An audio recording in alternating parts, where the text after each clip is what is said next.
श्री ओम नमः सिद्धेभ्यः सर्वमंगलमांगल्यं सर्वकल्याणकारकं प्रधानं सर्वधर्माणां जैनं जयतु शासनं। पंच परमेष्टि भगवान की जय हो। आचार्य श्री गुरुवर कुंद कुंद महाराज की जय हो। आचार्य श्री गुरुवर विद्या सागर महाराज की जय हो। परम उपकारी निर्यापक श्रवण मुनि पुंगव श्री सुधासागर जी महाराज की जय।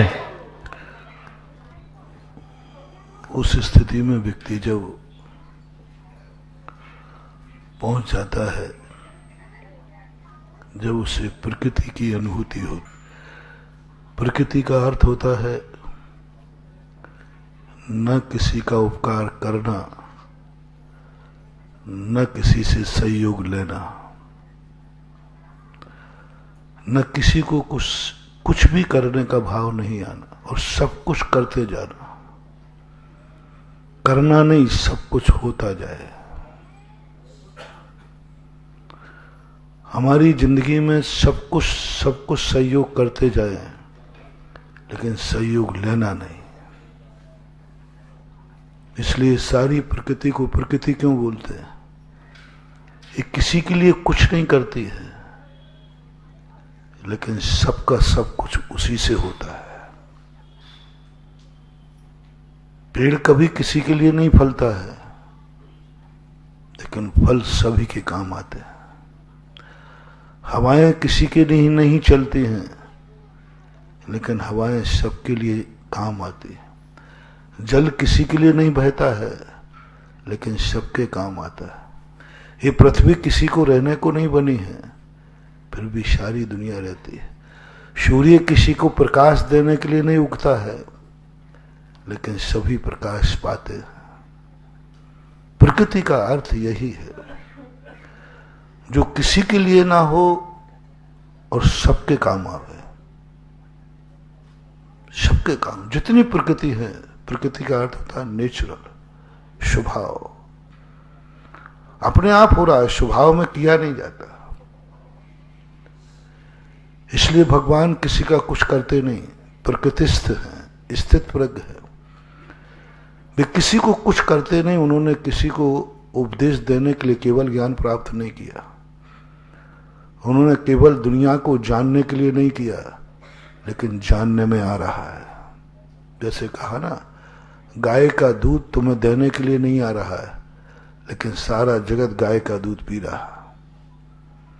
पानी आपकी प्यास बुझाने के लिए नहीं बरसता है, लेकिन सारी दुनिया प्यास बुझा रही है। इसी प्रकार भगवान केवल ज्ञान दुनिया को जानने के लिए नहीं करते, फिर भी जानने में आ रहा है। प्रकृति है, ये स्वभाव है। केवल ज्ञानी को स्वभाव ज्ञान कहा। केवल ज्ञानी स्वाभाविक दशा में पहुंच गए, क्योंकि उन्होंने प्रभाव ही नहीं किया था कि मैं जगत को जानूं, और वह सारा जगत उनके जानने में आ रहा है। उनके भाव नहीं थे कि मैं जान करके कुछ बोलूं, लेकिन सारे जगत को सुनाई पड़ रहा। अभी बोल नहीं रहे और सबको सुनाई पड़ रहा है। वो बोल नहीं रहे, सबको सुनाई पड़ रहा है। पेड़ दे नहीं रहा है, लेकिन सबको मिल रहा है। हवाएं दे नहीं रही ऑक्सीजन, लेकिन सबको ऑक्सीजन मिल रही है। भगवान किसी को उपदेश दे नहीं रहे, लेकिन सबको उपदेश सुनाई पड़ रहा है। भगवान किसी के कल्याण की भावना नहीं करते हैं भगवान बनने के बाद, लेकिन सबका कल्याण उनसे हो रहा है। वो किसी के लिए कुछ भी भाव नहीं करते, लेकिन हो रहा है। वो कभी ये भाव नहीं करते कि मुझे देखकर सम्यक दर्शन हो जाए, ये धर्मात्मा हो जाए, लेकिन उनको देख के सम्यक दर्शन हो रहा है। प्रकृति स्थित हो गए, वो स्थित प्रज्ञ हो गए, वो प्रकृति में चले गए। प्रकृति का एक ही पहलू नहीं है, प्रकृति का दूसरा पहलू है कि हम किसी से सहयोग लेंगे नहीं। सारी दुनिया मुझे सहयोग देगी। पेड़ नहीं कहता मुझे पानी दो, लेकिन पानी उसको मिलता है। पानी उसको मिलता है। हवाएं नहीं कहती कि मुझे रास्ता दो, लेकिन उनको रास्ता मिल जाता है, सबके लिए मिल जाता है। प्रकृति दशा में यह तो हम कर सकते हैं, पहला बात जो हमने कहा था, हम किसी को कुछ नहीं देंगे, हम किसी के लिए कुछ नहीं करेंगे, जो कुछ करेंगे हम अपने लिए करेंगे। पूज्यवर कुंद स्वामी ने प्रवचन सार में कहा, तुम अपने आप के खुद के कर्ता हो, खुद के भोक्ता हो, खुद में चले जाओ, लेकिन उसके पहले हमें एक नियम लेना पड़ेगा। यह तो नियम बन गया आपका कि मैं किसी को अपना दास, मैं किसी का दास नहीं बनूंगा, मेरी आंख मेरे काम आएगी, इस आंख का उपयोग दूसरे के लिए नहीं करूंगा, मेरा दिमाग मेरे लिए काम आएगा, मैं अपने लिए सोचूंगा, अपने लिए सोचूंगा, मेरा दिमाग है, मैं अपने लिए सोचूं, दूसरों के लिए क्यों सोचूं। कितने लोग हैं जो कहते हैं कि मेरा दिमाग है, मैं अपने लिए सोचूंगा, तुम्हारे लिए क्यों सोचूं, दुनिया के क्यों सोचूं। ठीक बात है, आपका पक्ष मजबूत है। मैं जो कुछ भी देखूंगा अपने सुख के लिए देखूंगा, दूसरे के लिए क्यों देखूं। मेरी आंख है, मैं अपने लिए उपयोग करूंगा, ये आंख किसी के काम आए ऐसा क्यों। मैं कान है, मैं अपने लिए सुनूंगा, मैं अपनी पीड़ा हरने की बात सुनूंगा, दूसरों की पीड़ा की बात क्यों सुनूं। मैं जो कुछ भी करूंगा सब अपने लिए करूंगा, क्योंकि मैं अपने कर्तव्य पर का कर्ता नहीं बनना चाहता। बड़े धर्मात्माओं की बात कह रहा हूं। बड़े धर्मात्मा कहते मैं पर का कर्ता नहीं बनना चाहता हूं, यहां तक कि मैं भगवान की भी सेवा क्यों करूं, मैं भगवान का अभिषेक क्यों करूं, पूजन क्यों करूं, उनका गुणानुवाद क्यों करूं। मैं करूंगा तो अपना अभिषेक करूंगा, अपना गुणानुवाद करूंगा, अपना स्वयं चतुष्टय का स्वरूप पहचानूंगा। भगवान का क्यों। बड़े बड़े अध्यात्मी इस स्वतंत्रवाद में डूब गए, इस स्वतंत्रवाद में डूब गए, भगवान को छोड़ दिया, मंदिर जाना छोड़ दिया। समय सार पढ़ने के बाद वो कहते पर हैं, वो पर की मैं सेवा क्यों करूं, पर हैं वो, उनके लिए मैं क्यों अभिषेक करूं, क्यों गुणानुवाद करूं। उन्होंने केवल ज्ञान प्राप्त किया तो किया, मैं उनके लिए गुणानुवाद करने के लिए अपनी एनर्जी खर्च क्यों करूं। ये लोगों की धारणा बन गई, और हालांकि समय सार यही कह रहा है। समय सार का पक्ष आपने बहुत अच्छा लिया। समय सार ने स्व चतुष्टय की ही प्रेरणा दी, तुम प्रकृति बन जाओ, सब कुछ अपने लिए करो, और धीरे धीरे इतनी प्रकृति बन जाओ, अपने लिए भी कुछ मत करो, जो अपने लिए हो रहा है वही होने दो। ये बात बड़ी अच्छी लगती है। और जब हमें दूसरों से हटाया जाता है कि तुम्हें किसी की सेवा नहीं करना, बड़ा अच्छा लगता है। हमें हटाया जाता है तुम्हें मंदिर भी नहीं जाना, भगवान की भी सेवा नहीं करना, बड़ा अच्छा लगता है, क्योंकि तुम खुद भगवान हो। कितना बढ़िया लगा। तुम्हें भगवान की सेवा नहीं करना, तुम खुद भगवान हो। बड़ी एक आनंद की लहर दौड़ गई। क्या नई बात अमृतचंद सूरी महाराज ने बताई। लोग लट्टू हो गए, लोग उस पर मर मिटे, बोले ऐसी बात मैंने सुनी नहीं, हम तो अनादिकाल से भगवान के पास ही दौड़ते रहे, भगवान को चाहते रहे। आज पहली बार अमृतचंद सूरी ने कहा तू भगवान के पास क्या जाता है, तू खुद भगवान है। क्या आनंद आया, क्या आनंद आता है। कोई भिखारी से कह दे कि तू कहां भीख मांग रहा है, तू खुद राजा है।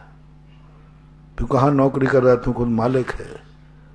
तू कहां दूसरों की सेवा कर रहा है, तू अपने आप में सेठ है। एक आनंद की अनुभूति है।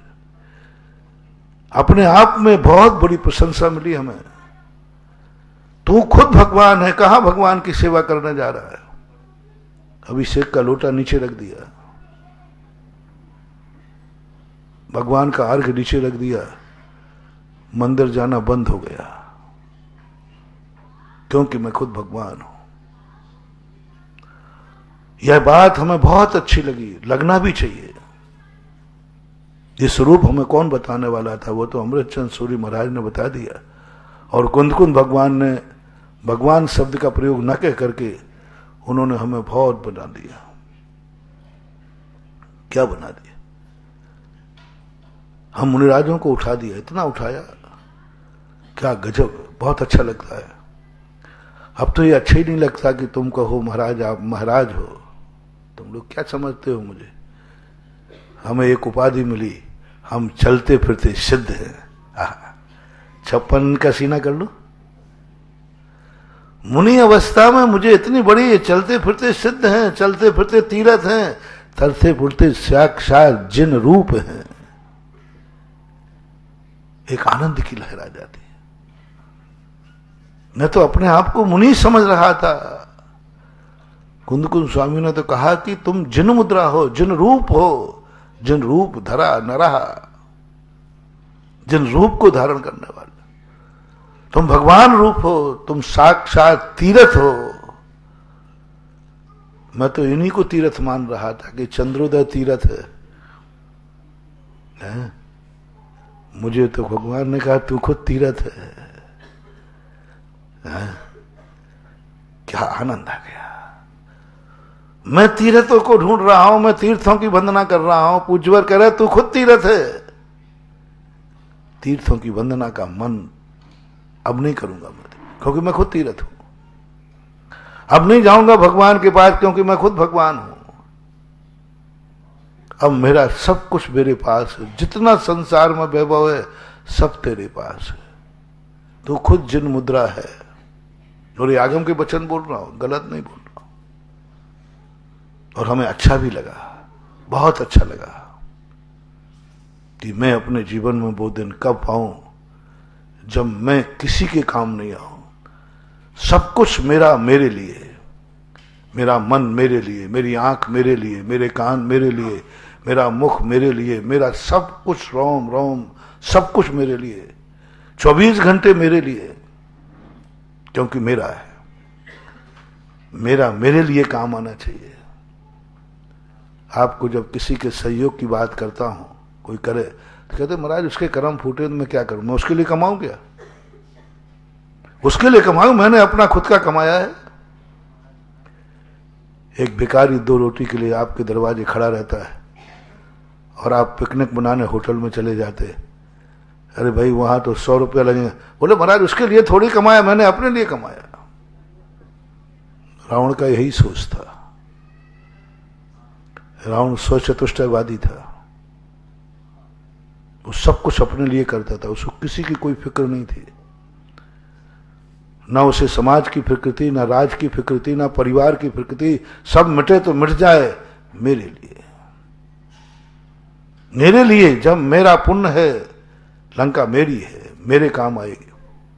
चक्र प्रतिपद मेरा है, मेरे लिए काम आएगा। शक्ति मेरी है, मेरे लिए काम आएगी। मेरे लिए काम आएगी। सारी जिंदगी मेरे लिए होना पड़े। और उसने वही किया। लंका मेरी, मेरे लिए काम आएगी। लंका वासियों पर नहीं सोचा।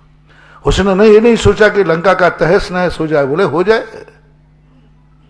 प्रजा मेरे लिए है, मेरी प्रजा है, इसलिए प्रजा मेरे लिए है। उसने भाइयों की चिंता नहीं कि भाई मेरे लिए है। जो मेरे लिए नहीं उसको लात मार दे। उसने सब एक ही दृष्टि, सब कुछ मेरे लिए है। मंदोदरी ने जब उपदेश दिया, उसने कह दिया मंदोदरी मैं तेरे लिए नहीं हूं, तू मेरे लिए है। तेरे लिए मैं नहीं हूं कि मैं तेरी चिंता करूं, मैं तेरे दुख में भागीदार बनूं, दुख को दूर करूं, तुझे सुख दूं। तू मेरे लिए है, मैं तेरे लिए नहीं। मंदोदरी ने थोड़ा मेरी तरफ देखो, इन 16,000 रानियों की तरफ देखो। उसने कहा नहीं, तुम मेरे लिए हो, मैं तुम्हारे लिए नहीं। थोड़ा अपने भाइयों की तरफ देखो। बोले भाई मेरे लिए है, मैं भाइयों के लिए नहीं। अपने बेटों को देखो, सारे बेटे मारे जा चुके हैं। सारे बेटे मारे जा चुके। रावण ने एक ही शब्द दिया, मैं बेटों के लिए नहीं, बेटा मेरे लिए। एक एक बेटे को मरता गया, उसके कोई दया नहीं आई, कुछ नहीं आई कि मैं एक छोटे से स्वार्थ के लिए सारे बेटों की आहुति चढ़ा दी। वैष्णव दर्शन के अनुसार तो सब कुछ एक एक करके मारते गए। जैन दर्शन के अनुसार एक एक करके रावण से दूर होता गया, मुनि दीक्षा लेता गया। बोले ले मैं तुम्हारे लिए नहीं जी सकता। इंद्रजीत मर गया, बोले मर गया, वो मेरे लिए तो था, मैंने पैदा किया था, मेरे लिए था वो, मेरे लिए मर गया, कौन सी बड़ी बात हो गई। लंका तहस नहस हो जाए, मेरे लिए हो रही ना लंका तहस नहस। जब जब तुम्हारे मन में ये भाव आवे कि मेरी जिंदगी मेरे लिए काम आ रहा है, बहुत अच्छी बात है, आगम में लिखा हुआ है, लेकिन यही पक्ष काफी नहीं है, यही पक्ष काफी नहीं है। तुम्हें दूसरा पक्ष भी सोचना पड़ेगा, तुम्हें दूसरा पक्ष भी सोचना पड़ेगा। तुम जब किसी को सहयोग देने की भावना कर रहे हो, ये भाव आ रहा है कि हे भगवान मुझे किसी का दास न बनना पड़े,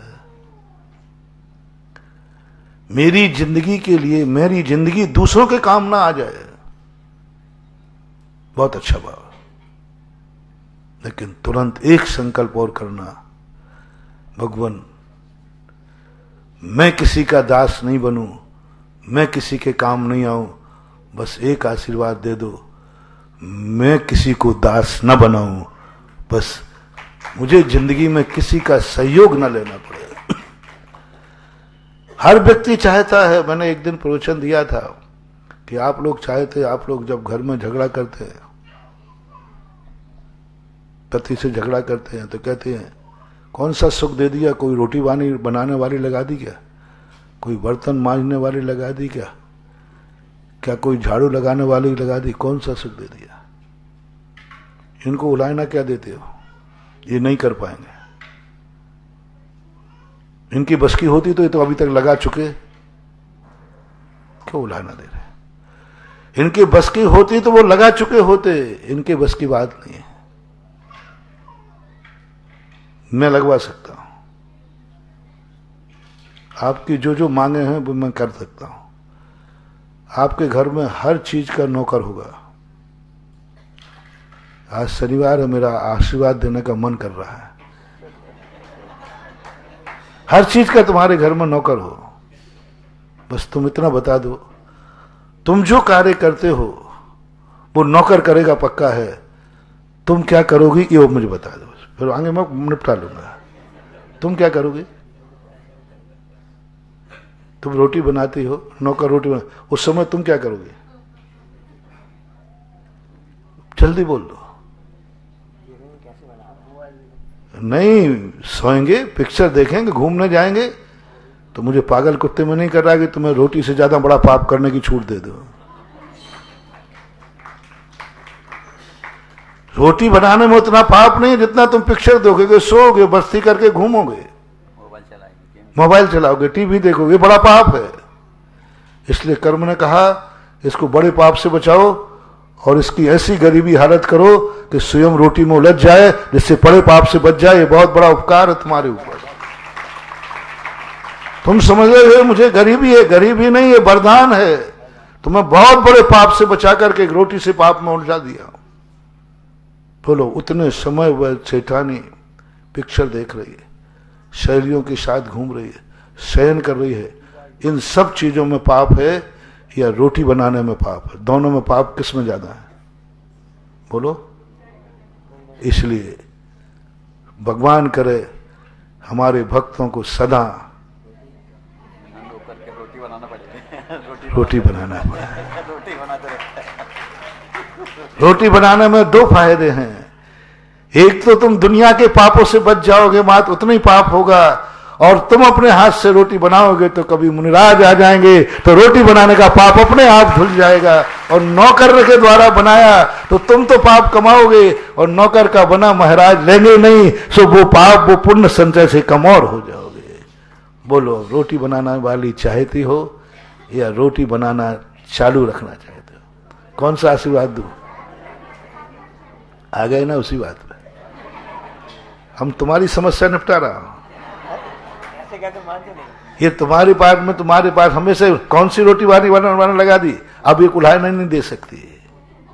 तुम समझा के नहीं जानते हो, तुम रो के जानते हो। देसी गर्दन कर रहे। मैं कह रहा हूं कि लो, बनाने वाली लो, तुम क्या करोगे? तुम क्या करोगे? पाप। हे भगवान, ऐसी नौकरानी मत देना कि मैं रोटी को छोड़कर बड़े बड़े पाप करूं। इससे अच्छा है कि मेरी जिंदगी रोटी बनाते निकल जाए, उतनी तो पाप लगेगा, और उस पाप में कभी मुनिराज आ गए तो जिंदगी का पाप धोने का मौका है। सब चीज में यही लगा लीजिए, वो तुम्हारे सब कार्य करेगी, तुम क्या करोगे। बंधुओं, जब कोई हमें पुण्य का उदय आवे और पुण्य के उदय में हमारी परिणति पाप की तरफ जावे, उस पुण्य को ठुकरा देना। जब जब पुण्य का उदय आवे, कितना भी बड़ा हमारे पास धन का भंडार आ गया, मैं तुम्हें अमीर बना सकता हूं, बन जाओ, कोई बात नहीं, मुझे इतना बता दो, धन पाकर क्या करोगे। कोई धन कमाना कोई बड़ी चीज नहीं है, ये नौकर चाकर कोई बड़ी चीज नहीं है, ये तो यूं चुटकी बजाते मिल जाएंगे। लेकिन हम कई गरीब लोग कहते हैं महाराज हम भगवान की इतनी भक्ति करते हैं, आप लोगों की इतनी भक्ति करते हैं, फिर भी गरीबी गरीब है। और जो आपकी भक्ति नहीं करता, जो मंदिर तक नहीं आता, वो अमीर है, बहुत बड़ा अमीर है। उसके बाद खूब धन दौलत है, रामचंद्र जी के पास रहने को मकान नहीं, रावण के पास सोने की लंका है, उसके पास सब कुछ है, और हम धर्मात्मा, हमारे पास कुछ नहीं है। तुम नहीं समझ पाओगे, ये हम सब महाशक्तियों की बहुत बड़ी मोनोपोली है। पापी को इसलिए धन देते हैं कि और पाप करे, क्योंकि उसके बाद धन नहीं होगा तो पाप नहीं करेगा। रावण के पास शक्ति नहीं होती तो सीता का अपहरण नहीं करता, रावण के पास ताकत नहीं होती तो इतना बड़ा पाप नहीं करता। पापी को जितनी सुख सुविधा मिलेंगी उतनी बड़ा वो पापी होगा, जितनी सुख सुविधा। क्योंकि बड़ा आदमी जितने जल्दी पाप कर सकता है, गरीब नहीं। बड़े आदमी का कभी मन बिगड़ गया तो 2 मिनट में शराब की बोतल खरीद लेगा। महावीर ने अपने लोगों को कहा कि नहीं, तुम जितने बड़े आदमी बनोगे, 99% लोगों के पास समर्थ आने के बाद, पैसा आने के बाद धर्म की तरफ मुड़ते हैं कि पाप की तरफ। चलो कल तुम्हारे पास, जैसे नौकर की कहा, पैसा आ जाएगा, क्या करोगे। कितने % लोग क्या करेंगे। गरीब अभी तो बोल देंगे मंदिर बनाएगा, और जिस दिन आ जाएगा उस दिन वो सामने आना बंद कर देगा, पक्का है। ऐसे गरीबों को मैंने देखा है कि महाराज जी हमारे पास पैसा होता तो पूरा मंदिर मैं ही बना देता। मैंने ऐसे गरीबों को अमीर बनते देखा है, उसके बाद वो आज तक दिखते ही नहीं कि वो कहां है। वही वाली मकान है, दुनिया की बात है कि एक व्यक्ति का मकान बेचने की बात आई, तो मकान बिक्री की बात में उसने सोचा कि मकान बिक जाए, लेकिन बिक ही नहीं रहता, भूतेड़ा मकान था। तो किसी ने कहा कि भगवान की शांति धारा करो तो सब इच्छा पूरी हो जाए। उसने कर ली और शांति धारा करके बाहर गया और दरवाजे पे मिल गया एक ग्राहक। अच्छा भगवान, और भगवान से क्या कह के आया, भगवान देखो मकान नहीं बिक रहा, जितने का बिकेगा आधा दान में। हमारे पास बहुत लोग आते, तो ऐसा बोला उसने, बाहर आती मकान बिक गया। ग्राहक खड़ा था, वो कहता भगवान ये बात है, जब तक आपको पार्टनरशिप नहीं बनाया, आपने मकान नहीं बिकने दिया, 50% कमीशन पे इसीलिए बैठे थे आप। 50% जैसे ही आपको बोला और आपने ग्राहक यहीं बुला दिया, दरवाजे में, घर तक नहीं जाने दिया। भगवान तुम भी भगवान हो तो मैं भी तुम्हारा ही चेला हूं। तो उसने कहा साहब पहले देख लेना भूत। बोले सब सोच लिया, मुझे कोई फर्क नहीं पड़ता, आप तो दीजिए। अब बोले कितना मांगू, 10 लाख का मांगू। उसने कहा 20 लाख में दूंगा। उसने कहा साहब मंजूर। बोले ये क्या भगवान, आज कल मैं मांग रहा था तो भी नहीं देता, आज तो मैं जितना मांग रहा हूं वो बोल रहा है। ये सब आपकी चालबाजी, आप ऐसे ही भक्तों को फंसाते हैं, उनके कार्यों में विघ्न डालते हैं, फिर कमीशन घोषित करवाते हैं और फिर बाद में उसको। उसने कहा, बोले भाई आज तो ठीक नहीं, आज नहीं बेचूंगा, कल आओ।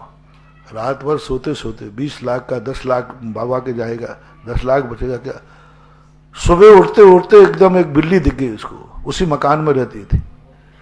वो तुरंत आके बोला, देखो भाई मेरे मकान में एक बिल्ली है, 20 लाख की रजिस्ट्री तो होगी, लेकिन 19,99,999 की रजिस्ट्री तो बिल्ली की होगी और 1 रुपए की रजिस्ट्री मकान की होगी। सामने वाला कहता है, साहब आप कैसे ही ले लो, हमें तो मकान दे दो। रजिस्ट्री हुई, बिल्ली की रजिस्ट्री कितनी हुई? 99,999 रुपए की, और मकान की रजिस्ट्री। तो भगवान के पास घोषणा क्या की थी कि साहब मकान जितने में बिका आधा, वो रजिस्ट्री लेके पहुंच गया, बोले भगवान देख लीजिए 1 रुपए में का 50 पैसे आपके, 50 पैसे मेरे, बाकी चला गया 50 पैसे भगवान, उसमें भी 50 वापस लाया, 50% का था। बोलो उसने झूठ बोला, उसने ये कहा था जितने का मकान बिकेगा, और रजिस्ट्री साथ में लिया, भगवान कहीं झूठा मान पाड़ देना। अब ऐसे बदमाशों को क्या करूं? आज हर गरीब कहता है मेरे पास होता तो मैं ये कर लेता, और होने के बाद कुछ नहीं। 99% पाप की तरफ जाते हैं, पाप की तरफ, अशुभ की तरफ जाते हैं। आप धन पाके करोगे क्या, ये निर्णय बता दीजिए। धन पाके क्या करोगे? और पहला, अब तो बातों में नहीं आता, भगवान बातों में, मैं तो बातों में आता नहीं, मैं तो तुरंत वकील को बुलाता हूं, कोर्ट से एग्रीमेंट होगा, क्योंकि बिना कोर्ट के तुम्हारा कोई भरोसा नहीं। कोर्ट से एग्रीमेंट करो, वचन दो कि कल मेरे पास धन होगा। हर पागल कहता है मंद बुद्धि मेरे पास बुद्धि आ जाएगी, बुद्धि पाके क्या करोगे? हर अंधा कहता है मुझे आंख मिल जाएगी, आंख पाके क्या करोगे? हर बहरा कहता है मुझे कान की ध्वनि मिल जाएगी, कान की ध्वनि सुनने के बाद क्या सुनोगे? हर व्यक्ति गूंगा कहता है मुंह में वाणी आ जाएगी, वाणी पाके क्या करोगे? हर लंगड़ा कहता है पैर आ जाए, पैर पाके क्या करोगे? हर विकलांग कहता है हाथ आ जाए, हाथ पाके क्या करोगे? हर गरीब कहता है धन आ जाए, धन पाके क्या करोगे? बस इतना आंसर आपको देना है। क्या करोगे? सारी कीमत वस्तु की नहीं है, वस्तु की उपयोगिता की है, और वस्तु की उपयोगिता ना होने से आज बहुत बड़ा प्रसंग है। सबको अमीर बनने की खेती, अभी महाराज कहते शैल सागर के एक खेती और रह गई है, परिग्रह की खेती कराऊंगा पक्का है, दिन दूना रात चौगना बढ़ाऊंगा, अमीर बनोगे पक्का है। चांदखेड़ी में एक बार एक खजाना खुला था 1758 में, वही खजाना आज खोलने वाला हूं। 1708 में खुला था, 1730 में शुरुआत हुई थी, 1730 से वो खजाना शुरू हुआ था और 1758 तक वो खजाना लूटता रहा, खूब जम के लूटा, खूब जम के लूटा। और आज मैं देख रहा हूं खजाना खुद रहा है। कितने साल लगे इस मंदिर को बनने में? 1930 में शिलान्यास हुआ, 1958 में 1730 में हुआ, 17 कितने साल हो गए? 28 साल के अंदर ये मंदिर बना। कितना खजाना छुपाया इसमें। आज मैं देख रहा हूं और दीवारों को निकालने में पसीना आ रहा है। कैसे 28 साल लगे होंगे? 28 साल की पसीने की कमाई है। 28 साल तक एक खेत में उस समय की समाज इसमें बोती रही और खजाना निकालती रही। 1758 में खजाना का किमिक्षक वरदान दिया गया। किमिक्षक सब लोगों के लिए खोला गया खजाना। लूट लो जितना लूटना है, चाहो जितना चाहना है। लोगों ने जम के चाहा, यहां तक कि राजा किशोर सिंह भी लेने आ गए, वो भी कुछ पाने के लिए आ गए। उनके सम्मान का मुकुट आज भी रखा हुआ है, जो राजा के सम्मान के लिए बनाया गया था, अभिषेक के लिए नहीं, सम्मान के लिए। आज भी वो खजाने के आभूषण निकले जो उस समय बनाए गए थे। किसी ने भेंट तो किए होंगे। कितने लोगों ने इस मंदिर में उस समय 28 साल में अपना बीज बो करके गरीबी से अमीरी बनाई होगी। दान धर्म नहीं है, धर्म तो त्याग है। दान तो गरीब से अमीर बनाता है। दान परिग्रह की खेती है, अपरिग्रह की नहीं। दान से मोक्ष नहीं बनता है, दान से व्यक्ति अमीर बनता है। मेरा तो मन है या तो धर्मी बनो या धनी बनो। या तो धर्मी बनो, धर्मी बनोगे सब त्याग करके, और धनी बनोगे सब दान दे करके। दान को हमेशा ध्यान रखना। इस शास्त्र में आया दान से भोग भी प्राप्ति होती, योग की नहीं। दान से योग प्राप्त नहीं होता, दान से मोक्ष प्राप्त नहीं होता, दान से भोग प्राप्त होता है, संपदा वैभव प्राप्त होती है। और आपको यदि धर्मात्मा नहीं बन सकते हो, यदि धर्मी नहीं बन सकते हो, तो महानुभाव धनी बनो। इतने धनी बनो कि संसार में जितना धन पाने योग्य है सब तुम्हारे पास हो, मेरे भक्त के पास हो। सब धन हो, लेकिन वो धन कब होगा? जब धन की तुम खेती करोगे। तुम तो उड़ाऊ खाऊ हो, तुम तो उड़ाऊ खाऊ हो। जो 5 पापों में लगाया वही यहां लगाना। तुम तो इतने उड़ाऊ खाऊ हो कि जितना आया सब खा जाते हो। खेती के लिए बीज तो बचाते ही नहीं। बीज की तो तुम्हें खबर ही नहीं रहती। कितने % लोग हैं जो धन कमाते तो हैं, धन उड़ाते भी हैं, बीज कितना रखते हैं? आप अपने घर में बता दीजिए, नगर में बता दीजिए, कितने लोग कमाते हैं, कितनी कमाई होती है, उस नगर से दान कितना निकलता है? वृद्धिचंद, सिरोंज की कमाई कितनी है पर डे की, पूरी जैन समाज की? पर डे की पूछ रहा हूं, एक दिन की। कम से कम 400 घर तो हैं, 300। कितने घर हैं? 250 घर है। एक घर की औसत आमदनी कितनी मान लो एक दिन की? 1000 मान लो। 1000 रुपये तो कितने हो गए? 2.5 लाख पर डे। तो 2.5 लाख में दान कितने दिन का, कितने रुपया का पर डे का? वो भी कितने घर देने वाले हैं? 10 घर, 20 घर, 25 घर, और क्या?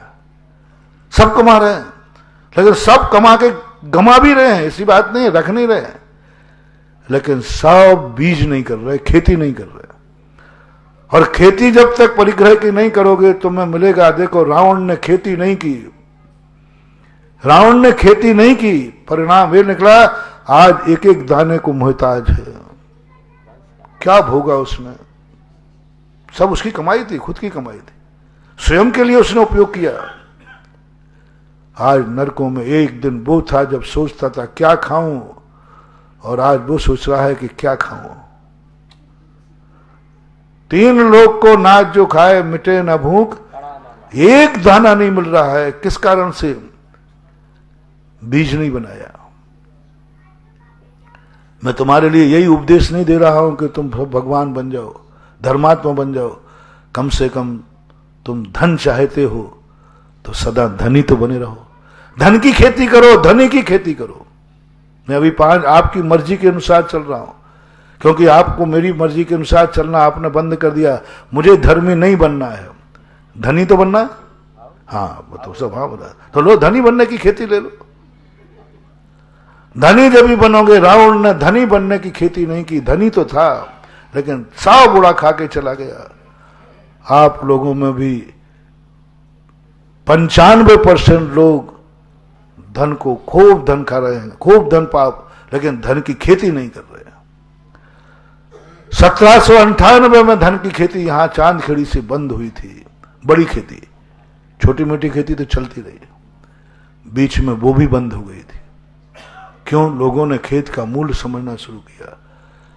1758 के बाद, जो कल मैंने कहा था, आज वह तिथि घोषित होने वाली है जो 1758 के बाद पहली बार अमीर बनने की खेती का घोषणा की जा रही है, वो है 14 दिसंबर से 19 दिसंबर तक खजाना खोला जाए। 14 से 19 दिसंबर को यहां पर एक ऐसा खजाना खोला जाएगा जिसमें जितने लोग बीज बोएंगे वे सब अमीर बनेंगे, बाकी के रावण के पास जाएंगे, शेष चक्रवर्ती के पास जाएंगे। वो खजाना होगा, यानी 14 से 19 की तारीख पंच कल्याणा के पूज्य गुरुदेव ने भी आशीर्वाद दे दिया है। 1758 के बाद यहां कोई पंचकर्णक नहीं हुआ। 263 साल के बाद कोई पंचकर्णक नहीं हुआ। कुछ छोटे मोटे हुए तो बड़े विवादास्पद थे, वो पंचकर्णक ही नहीं थे, उनका पंचकर्णक का रूप ही नहीं था। अब 1758 के बाद अब पहला पंचकर्णक होगा यहां पर, जिसमें त्रिकाल चौबीसी होगी, जिसमें एक ऐसा मंदिर बनेगा जो भारत में अभी तक नहीं है, जो अभी तक नहीं है। क्योंकि मेरी आदत है कि हर कार्य में लिखा जाए विश्व में प्रथम बार, विश्व में प्रथम बार। मैं हर चीज में ढूंढता हूं कोई ऐसी चीज ढूंढो उसमें जो विश्व में प्रथम बार शब्द लिखा जाए। तो विश्व में प्रथम बार हो रहा है भगवान महावीर स्वामी के निर्माण के बाद 2500 कितने साल निकल गए, उसके बाद पहला होगा कि अभी तक जितने सिद्ध क्षेत्रों से भगवान मोक्ष पधारे हैं, निर्माण कांड में जितने भगवानों के नाम हैं, सभी भगवानों की मूर्ति बनकर प्रतिष्ठित की जाएगी। वो होगी मात्र चांदखेड़ी में पहली बार। निर्माण कांड में जितने भगवानों के नाम आए, जितने राम, हनु, सुग्रीव, सुनील, गय, गवाक्ष, नील, महानील, रावण के सुत आदि कुमार, रावण के बेटे की भी होगी, रावण के बेटे इंद्रजीत की भी मूर्ति होगी, कुंभकर्ण की भी होगी, राम के सुत लवकुश की भी होगी। सब क्यों, जितने भगवानों के निर्माण हुए हैं, जो नाम मिलते हैं निर्माण कांड में, उन सब भगवानों की मूर्ति होगी। विश्व में पहली बार होगा ऐसा कि जिन जिन भगवानों ने इस भूमि को, देखो क्या क्या उपकार किया उन्होंने। हम वैसे ही नहीं बना रहा, अपन भी स्वार्थी आदमी है, उनके उपकार तो देखो। वो उस भूमि को इतना छू गए कि वो भूमि इतनी पावन हो गई कि आज उस भूमि हमारे लिए तीर्थ बन गई। तीर्थ का अर्थ होता है घाट, तारने वाला। तीर्थ का अर्थ होता है वास्तविक रूप से घाट, नदी का घाट होता ना। इन महान आत्माओं जो निर्माण कांड में है, इन्होंने ऐसी भूमि को छुआ कि वो तीर्थ बन गया। आज हमारे कब से रामचंद्र जी मोक्ष गए, मांगी तुंगी कब से कितने लोगों का पुण्य का उद्धार कर दिया। मांगी तुंगी की वंदना, सोनागिर की वंदना, नंगा नंग कुमार, अब कितने लोगों का वहां पर मोक्ष हुआ। पर नंगा नंग कुमार का नाम मिला, शेष का मिला नहीं। नंगा नंग कुमार ने मोक्ष प्राप्त करके उन्होंने अपना ही कल्याण किया। बोलो, सोनागिर क्षेत्र जाकर के आज तक कितने लोगों ने पुण्य कमाया, कितने लोगों ने, 1500 तो प्रतिदिन जाते। कितने पाप काटे। ये किनका उपकार है? पहाड़ का? पहाड़ का उपकार नहीं है, वो नंगा नंग कुमार का उपकार है। नेमावर रावण के सुत। अब इंद्रजीत रावण को तुम पापी कहते, अरे कहो पापी रावण को, उसके बेटे का तो उपकार मानो। जो आज नेमावर आचार्य श्री का सबसे प्रिय क्षेत्र, नेमावर सिद्ध क्षेत्र, महाराज जी के चतुर्मास हुए, कितना बड़ा पुण्य। ये सारा उपकार किसको जाता है? इंद्रजीत को जाता है। इंद्रजीत ना उस पहाड़ को छूता, ना वो आज हमारे लिए अपूज्य गुरुदेव के लिए वंदना के योग्य बनता। आज देख लीजिए, हिमालय के कैलाश पर्वत की वंदना करना चाहते हैं, क्यों? वहां से आदिनाथ भगवान ने छुआ। इन्होंने और कुछ दिया हो या ना दिया हो, लेकिन हमें इतनी पावन भूमि करके दे गए कि तुम मुझे तो नहीं छू पाए। जिस भूमि को मैंने छुआ है, जाओ उसको भी छूते रहोगे तो वही पुण्य पाते रहोगे जो मुझे छूने का मिलता है। आज सारे जगत में जितने तीर्थ क्षेत्र हैं, मैंने जब इनका चिंतन किया, यहीं बैठ के चिंतन किया, किसी भगवान का निर्माण लाडू चढ़ रहा था, मैंने कहा आप लोगों ने इतने उपकार किए, हमें तीर्थ नहीं दे, आप नहीं रुके लेकिन आप कुछ छोड़ के गए। बाप तो रुक नहीं सकता, लेकिन बाप वसीयत तो दे सकता है। बाप तो रुक नहीं सकता, वो तो जाएगा, लेकिन बाप वसीयत तो दे जाता है। भगवान तो रुक नहीं सकते, वे तो जाएंगे, लेकिन ये तीर्थ क्षेत्र हमें वसीयत में दे गए। पिता कुछ नहीं, पिता तुम्हारा साथ नहीं दिया, लेकिन वसीयत देके गया, तो क्या उपकार नहीं है? बड़ी सही उपकार तो महाराज, वसीयत ही हो जाए तो जाए, वसीयत तो काम की। आज हमें ये तीर्थ क्षेत्र देके गए, सिद्ध क्षेत्र। मेरा मन आया भगवान, हे इंद्रजीत, हे नंगा नंग कुमार, हे बाहुबली महाबल आदि, आप लोगों ने इतना उपकार किया, हमें तीर्थ देके गए, और हम आपकी एक मूर्ति भी नहीं बना पाए, और उपकारी की जरूर मूर्ति बनना चाहिए। तो वहां मन आया था, उसी समय घोषणा की थी, यहां वो होगा कि हर उपकारी के लिए यहां स्थापित करके नमोस्तु किया जाएगा।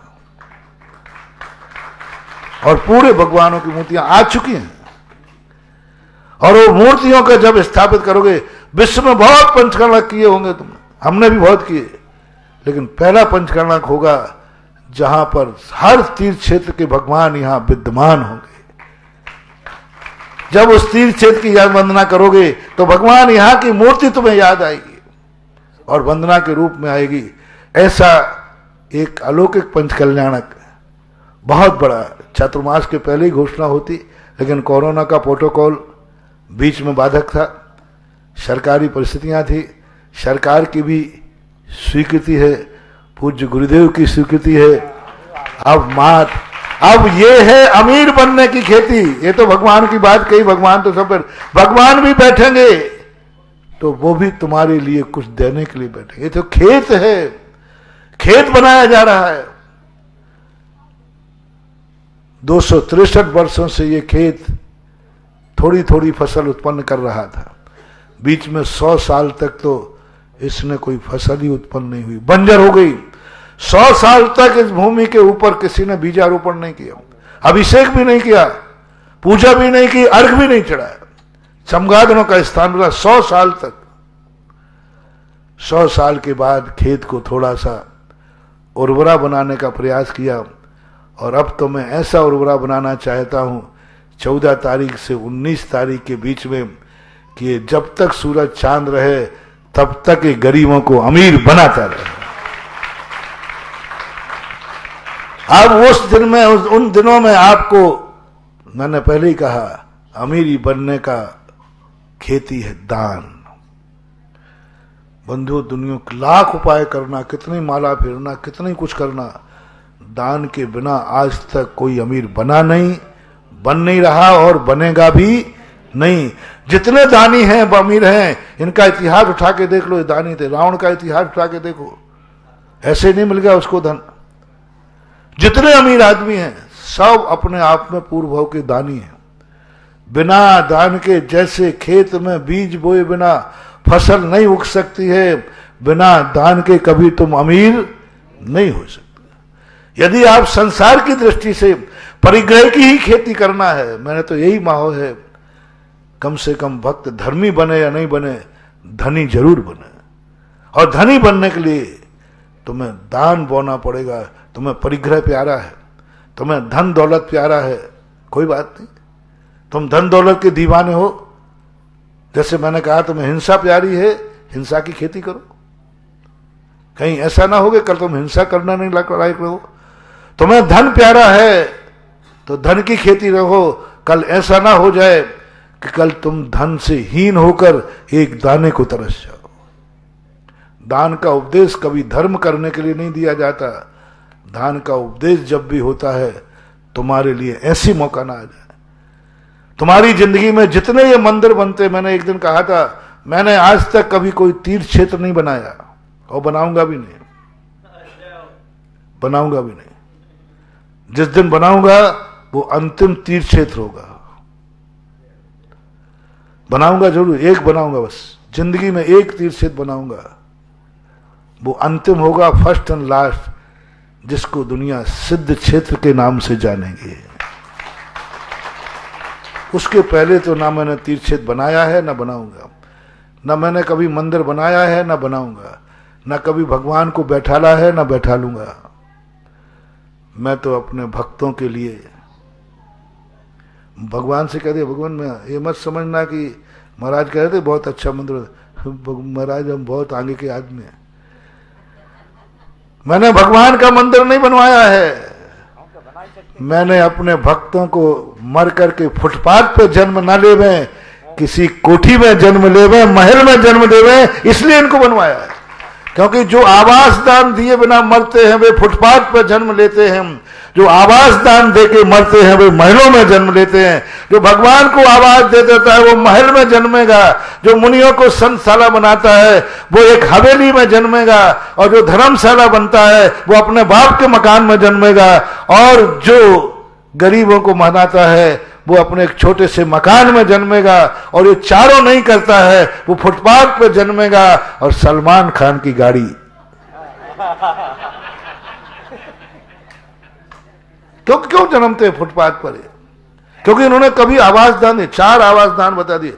जिनेंद्र भगवान, यदि तुम्हारा भाव है कि मेरा जन्म किसी राजमहल में हो तो जिनेंद्र देव का मंदिर बना के मरना, तुम्हारा भाव हो कि कभी मेरे हवेली में जन्म हो तो एक संतशाला बना के मरना, तुम्हारा भाव हो कि कभी मेरा जन्म एक कोठी में हो तो एक धर्मशाला बना के मरना, और तुम्हारा भाव हो कि मेरा मन बड़ा हवेली हो या नहीं हो लेकिन खुद के घर का मकान हो, बाप का घर के बाप के मकान में जन्मूं, तो तुम किसी पशुओं को, गायों की गौशाला का, पशु पक्षियों को, गरीब को एक आवास दान देके मरना, अन्यथा फुटपाथ पर जन्म होगा। तो मेरा भाव है कि हमारा हर भक्त मरने के बाद महल में जन्म ले, इसलिए मेरे भक्त ज्यादा हैं तो मंदिर ज्यादा बनेंगे, जिनके भक्त कम हो वो एक मंदिर में निपटा दो। अब मेरे भक्त इतने भक्त हैं कि पूरी पृथ्वी को मंदिरों से पाट दूं तो भी हमारे भक्त कम बढ़ जाएंगे, इसलिए मैं एक एक मंदिर में 2-2, 4-4 मिला देता हूं, भैया आ जाओ दान दो। तो ये पंच कल्याणक वगैरह महोत्सव होते हैं, जब ये समाज के रूप में आते हैं तो ये तुम्हारे लिए ही एक अपने आप में खेती करने का मौका। इसलिए आज वो जो 263 वर्षों के बाद चांदखेड़ी में एक ऐसा अभिनय, एक ऐसा रूप, ऐसा प्रस्तुत होने वाला है। अब ये क्षेत्र किसी समाज का नहीं है, मंदिर नहीं है, ये मंदिर का तीर्थ क्षेत्र नहीं है, ये कॉलोनी का पंचकल्याणक नहीं है, किसी गांव का पंचकल्याणक नहीं है, ये सारे विश्व का पंचकल्याणक है। क्योंकि चैत्यालय व्यक्ति के सीमित तक होता है, परिवार के लिए बनता है, मंदिर एक कॉलोनी, एक गांव के लिए बनता है, तीर्थ किसी से बंध के नहीं रहता, तीर्थ सारे जगत के लिए बनता है। इसका लाभ दान में अलग अलग, एक चैत्यालय बनाया किसी ने, चैत्यालय में सोना लगाया, चांदी लगाया, इसका मूल्य नहीं है, उसका लाभ कितने लोग लेंगे? हमारे यहां दान की कीमत उतनी नहीं है, दान का उपयोग कितना होगा? एक मंदिर बनाया गांव में, उसका उपयोग कितना होगा? और एक तीर्थ पर मंदिर बनाया किसी ने, तीर्थ पर दान दिया, तीर्थ पर पंचकर्णक किया, एक गांव का, एक कॉलोनी का पंचकर्णक किया, उस पंचकर्णक की प्रतिष्ठा के बाद कितने लोग लाभ लेंगे? परिवार के लोग, कॉलोनी के लोग, गांव के लोग, उससे ज्यादा कोई नहीं आने वाला। कभी कोई ब्याई जी आ जाए धर्मात्मा तो बात अलग है, बाकी तो वही के वही रहेंगे। लेकिन तीर्थ किसके लिए है? एक तीर्थ की जब स्थापना होती है, तीर्थ का पंचकर्णक होता है, तीर्थ सारे के सारे जगत के लिए होता है, पूरा जगत का तीर्थ होता है। जब जगत तीर्थ का पंचकर्णक होता है तो ये सारे जो लोग अपने आप में जैनी मानते हैं उन सबको अपना पंचकर्णक मानना चाहिए।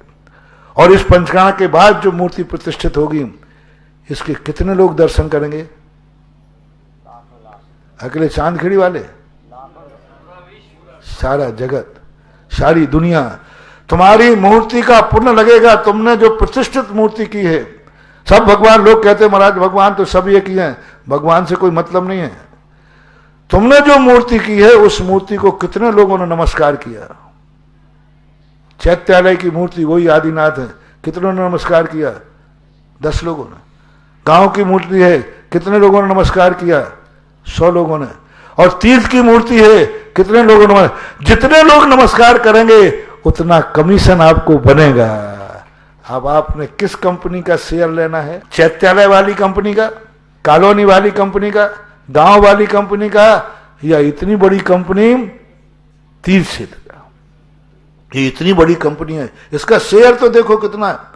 आप देख लिए प्रतिदिन कितने यात्री आते हैं, और क्षेत्र में भी जितना बड़ा क्षेत्र होगा, तुम्हारा दान कितने लोग उसको लाभ लेंगे, कितने लोग नमस्कार करेंगे, कितने लोग पूजा करेंगे, कितने लोगों को तुम्हारी मूर्ति पापों का क्षय करेगी। आज कितना पुण्य ले रहे हैं वो किशनदास जी मड़िया।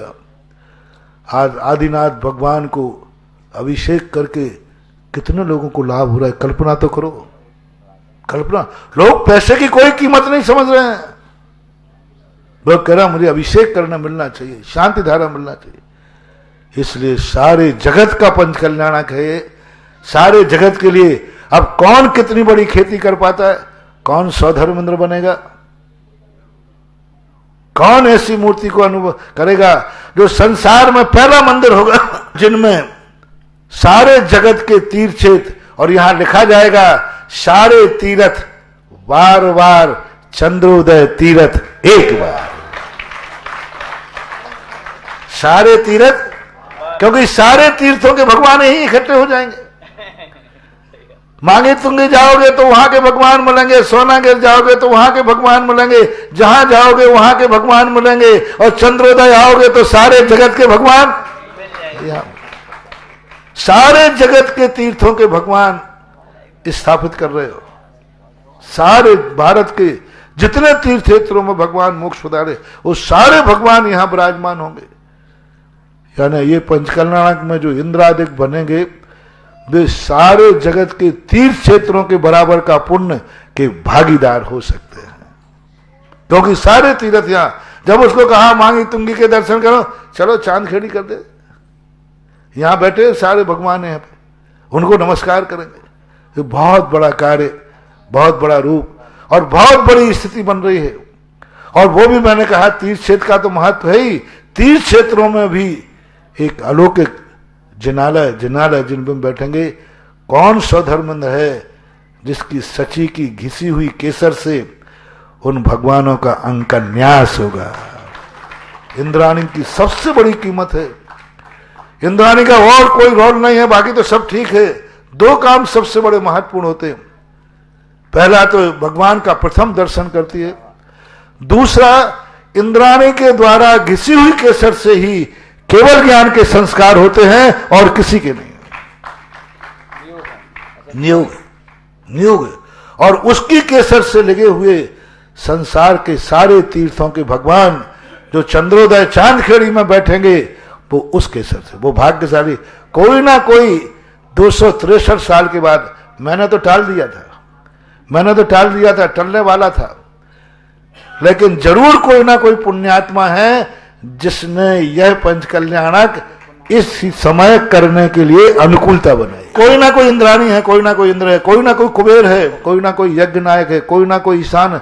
वे जो पंच कल्याणक में इंद्र बनेंगे, उनके पुण्य से आज ये घोषणा हुई है।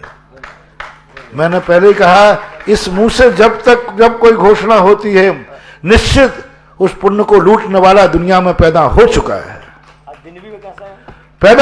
है, यहां से पंचकर्णा घोषणा हो रही है। स्वधर्मेंद्र पैदा हो चुका, कुबेर हो चुका, बोलियां लगाना तो उपचारिक होगा, महायज्ञ वो तो नाम निश्चित हो चुका। आज शनिवार के दिन घोषणा हुई, नौमी, चौथ, चतुर्दशी पड़े शनिचर वार, एक काम के साधते सदे अनेकों काज। तो बहुत बड़ा समय आपका हो गया। और आज ये घोषणा सुबह इसलिए कि शाम को सब और कर देंगे। शाम को सुबह टाइम मुहूर्त का अच्छा था, शुभ दिन था। आज 263 के बाद एक बहुत बड़ा अमीर बनने की खेती यहाँ शुरू होगी। वो मात्र कोचिंग 6 दिन की होगी, समय सीमित है, सीटें कम हैं, बुकिंग का ध्यान रखो। महावीर भगवान